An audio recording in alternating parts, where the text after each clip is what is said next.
वैसे तो 2024 ने हमें कई सुखद सूचनाएं दी, लेकिन 2024 ने हमसे कई महान विभूतियों को हमसे छीन लिया, जिसका हमें बेहद दुख है। डॉक्टर मनमोहन सिंह का निधन एक अत्यंत दुखद घटना है।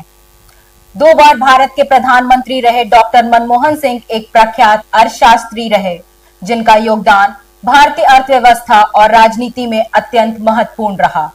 उन्हें एक प्रतिष्ठित आर्थिक विचारक और भारतीय आर्थिक सुधारों के मास्टरमाइंड के रूप में जाना जाता है। उनके निधन से भारत ही नहीं, विश्व के पटल पर मायूसी छाई रही।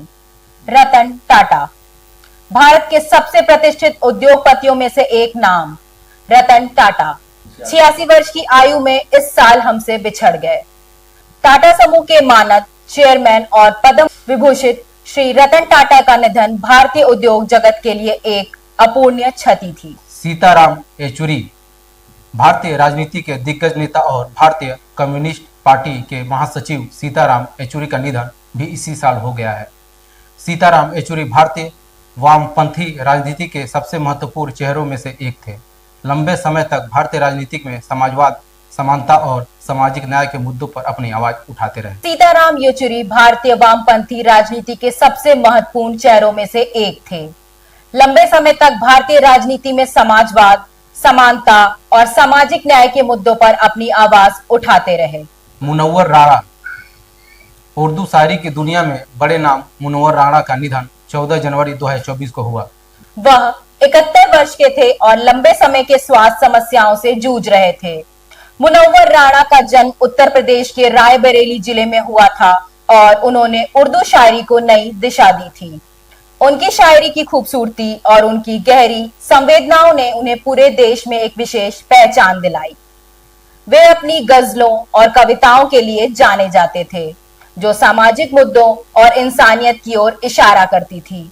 उनके निधन से उर्दू साहित्य जगत में एक गहरी शोक की लहर दौड़ गई। भारतीय संगीत जगत के सबसे प्रसिद्ध और सम्मानित तबला वादकों में एक तबला वादक उस्ताद जाकिर हुसैन का निधन भी इस वर्ष हुआ। वह 73 वर्ष के थे और फेफड़े की गंभीर बीमारी इडियोपैथिक पल्मोनरी फाइब्रोसिस से जूझ रहे थे। उन्होंने भारतीय शास्त्रीय संगीत को अंतर्राष्ट्रीय मंच पर प्रतिष्ठित किया और पूरी दुनिया में अपनी कला के लिए पहचाने गए। उनके निधन से संगीत की दुनिया में अपूर्णीय रिक्तता छोड़ दी है। शारदा सिन्हा, बिहार की स्वर कोकिला और लोकगीतों की सुप्रसिद्ध गायिका पद्म विभूषण श्रीमती शारदा सिन्हा का 5 नवंबर 2024 को निधन हो गया। वह 72 वर्ष की थी और मल्टीपल माइलोमा ब्लड कैंसर से जूझ रही थी। शारदा सिन्हा ने छठ पूजा के गीतों को एक नया आयाम दिया और उनका योगदान बिहार और उत्तर भारत के लोकगीत में अमूल्य रहा।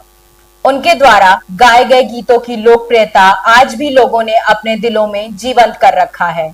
उनका निधन भारतीय संगीत जगत के लिए एक बड़ी क्षति थी। रोहित बल, फैशन डिजाइनिंग के दिग्गज नाम रोहित बल का 1 नवंबर 2024 को निधन हुआ। उनका निधन फैशन इंडस्ट्री के लिए एक बड़ी क्षति मानी जाती है, क्योंकि उन्होंने भारतीय फैशन को एक नया मोड़ दिया था। पंकज उदास, भारतीय गजल गायकी के एक प्रमुख और प्रसिद्ध नाम पंकज उदास का भी इसी वर्ष निधन हुआ। उनकी आवाज में वह खासियत थी जो दिलों को छू जाती थी और उनके गीत आज भी लोगों के दिलों में बसे हुए हैं। वे भारतीय संगीत उद्योग में सबसे बड़े गजल गायकों में से एक थे, जिन्होंने अपनी गजलों से संगीत प्रेमियों के बीच एक विशेष स्थान बनाया।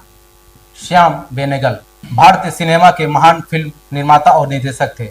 वे भारतीय सिनेमा में अपनी विशिष्ट पहचान के लिए जाने जाते हैं, विशेषकर अपनी यथार्थवादी और सामाजिक मुद्दों पर आधारित फिल्मों के लिए। उनका योगदान भारतीय सिनेमा की धारा में अभूतपूर्व था और उन्हें एक महत्वपूर्ण निर्देशक के रूप में देखा जाता था, जिन्होंने भारतीय फिल्म उद्योग को नई दिशा दी। अतुल परचूरे एक प्रसिद्ध भारतीय अभिनेता थे, जिन्हें मुख्य रूप से मराठी और हिंदी फिल्मों, टेलीविजन शो और थिएटर के लिए जाना जाता था। उन्होंने कई फिल्मों, टेलीविजन सीरियल और नाटकों में काम किया। उनकी मृत्यु ने मराठी और हिंदी मनोरंजन जगत में एक बड़ा खालीपन छोड़ दिया। उन्हें उनके हास्य और अभिनय कौशल के लिए याद किया जाता है। विकास सेठी, टीवी इंडस्ट्री के प्रमुख अभिनेता विकास सेठी का निधन 8 सितंबर 2024 को 48 वर्ष की उम्र में दिल का दौरा पड़ने से हुआ। विकास सेठी ने कई टीवी शो में अभिनय किया और उनकी भूमिकाओं को दर्शक ने खूब सराहा। उनका निधन भारतीय टीवी इंडस्ट्री के लिए एक बड़ी क्षति है। सुहानी भटनागर। फिल्म दंगल में बबीता फोगाट का किरदार निभाकर मशहूर हुई अभिनेत्री सुहानी भटनागर का केवल 19 वर्ष की आयु में निधन हुआ। अमीन सयानी, जिनका 2024 में निधन हुआ, भारत के सबसे प्रसिद्ध और सम्मानित रेडियो उद्घोषकों में से एक थे।